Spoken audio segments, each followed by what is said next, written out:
बहू शीना को इस बात का बड़ा घमंड था कि जिस काम में वो हाथ डालती थी वो काम अच्छा हो ही जाता है।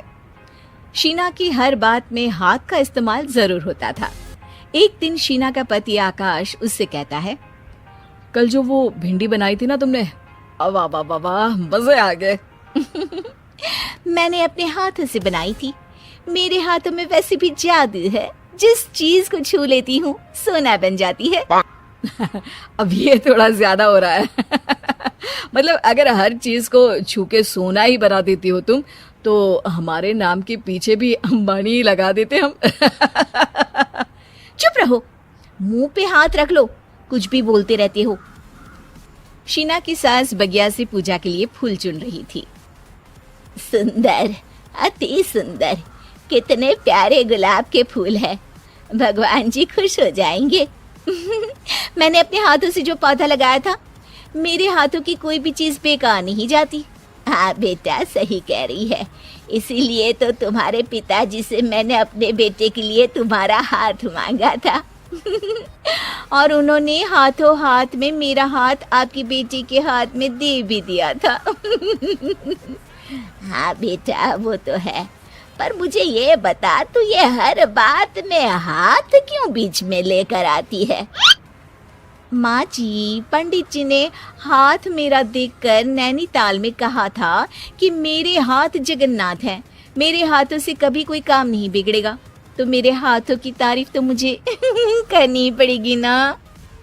हाँ हाँ, ठीक ही कह रही हो वैसे। तो मिलाओ हाथ इसी बात पर। शीना को न सिर्फ इस बात पे गर्व था कि उसके हाथ से सब अच्छा होता है, बल्कि घर के सारे काम भी वो पहले अपने हाथ से करती, फिर कोई दूसरा उन कामों को कर पाता। एक दिन शीना कपड़े धो रही थी। अरे घर में वॉशिंग मशीन है तो सही, खुद क्यों थक रही हो? कपड़े पहले मेरे हाथ से धुलेंगे, फिर वॉशिंग मशीन से। पहले हाथ की सफाई, फिर मशीन की धुलाई। अगर आज डाकू गब्बर सिंह होता ना, तो वो ये हाथ मुझे दे दे ठाकुर तुमसे जरूर कहता, और मैं तो दिलवा भी देता तुम्हारे हाथ। हर एक काम में हाथ बटाओ, ज्यादा जुबान न चलाओ, वरना दूंगी एक उल्टे हाथ से। क्या दोगी? कपड़े दूंगी, लो निचोड़ो।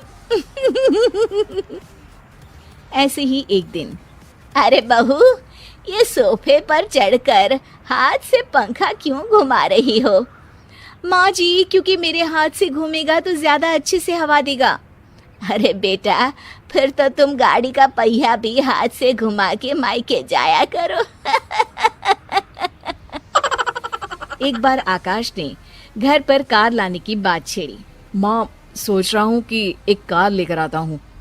ले ले बेटा, क्यों नहीं? अरे पैसे हो तो हवाई जहाज भी ले लेना। हाँ, पैसा तो हाथ का मेल है, ले लेते हैं। इस हाथ पैसे देंगी, उस हाथ कार ले लेंगी। मुझे तो लगता है कि बहू कार भी अपने हाथों से धक्का लगाकर घर लाएगी। वो तो नहीं करूंगी, लेकिन सबसे पहले स्टीयरिंग पर हाथ मैं ही लगाऊंगी, ताकि गाड़ी का आना शुभ हो। अरे घर ले आने तो दो, फिर हाथ लगा लेना। लेकिन शीना नहीं मानती। अगले दिन ही सब कार लेने जाते हैं। शीना सेल्समैन से कहती है, भैया ये कार बहुत पसंद है, पैक कर दो। अरे ओ भाग्यवान, 2 मीटर कपड़ा नहीं है जो पैक करवा ले, जरा चला कर तो देखने दो। यस सर, बिल्कुल, टेस्ट ड्राइव कीजिए ना। अरे नहीं नहीं, सबसे पहले मैं हाथ लगाऊंगी गाड़ी को, मेरे हाथ अच्छे हैं। अरे यार, हाथ तो मैं भी धोता ही हूँ, और आजकल तो सैनिटाइजर से भी धोता हूँ। मेरे काम में हाथ ना अड़ाओ। अरे टांग ना अड़ा होता है भाग्यवान, हाथ नहीं। शीना ड्राइविंग सीट पर बैठ जाती है और आकाश उसे गाड़ी के फंक्शन समझाता है। देखो शीना, ध्यान रखना, ये है स्टीयरिंग, इससे राइट लेफ्ट जाएंगे।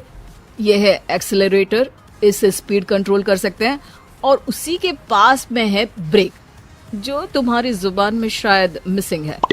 ठीक है, ज्यादा भी सिखाने की जरूरत नहीं है। मेरी माँ तो कहती है कि मैं अगर अपनी शुभ हाथ लगा दूं तो जग घूम जाए।